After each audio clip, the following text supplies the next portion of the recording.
ஹாய்ங்க. ரொம்ப நாள் ஆச்சுங்க இந்த புளி சாதம் செஞ்சு சாப்பிட்டு. இன்றைக்கி லஞ்சுக்கு புளி சாதம் பண்ணிடலான்னு சொல்லிட்டு புளி சாதம் தான் பண்ணேன்.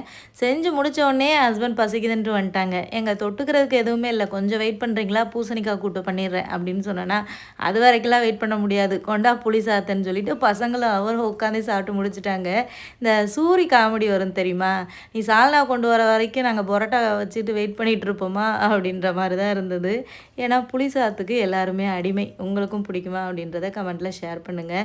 இப்போல்லாம் சோஷியல் மீடியாவை பார்த்தாலே ரொம்ப பயமாக இருக்குங்க. ஏன்னா ஒவ்வொருத்தவங்க ஒவ்வொரு மாதிரி சொல்கிறாங்க. இப்போ நமக்கு ஏதாவது ஒரு வயிறு வலி வருதுன்னு வைங்களேன், சும்மா ஒரு ரீல்ஸ் பார்த்தோம்னா, உங்களுக்கு இந்த மாதிரி வயிறு வலிக்குதா? இந்த நோய் இருக்கிறதுக்கான வாய்ப்புகள் அதிகம்னு சொல்லிட்டு பயமுறுத்தி விட்றாங்க. அது சாதாரணமாக ஒரு கேஸ்ட்ரிக் ப்ராப்ளமாக தான் இருக்கும். ஆனால் இந்த மாதிரி வீடியோக்களை பார்க்கும்போது ரொம்ப பயப்படுற மாதிரி இருக்குது. ஸோ முன்னாடியெல்லாம் பார்த்தீங்கன்னா, ஏதாவது வியாதி வந்துச்சுன்னா ஹாஸ்பிட்டல் போய் தான் பயப்படுவோம். ஆனால் இப்போ சோஷியல் மீடியாவை பார்த்தாலே ரொம்ப பயமாக இருக்குது.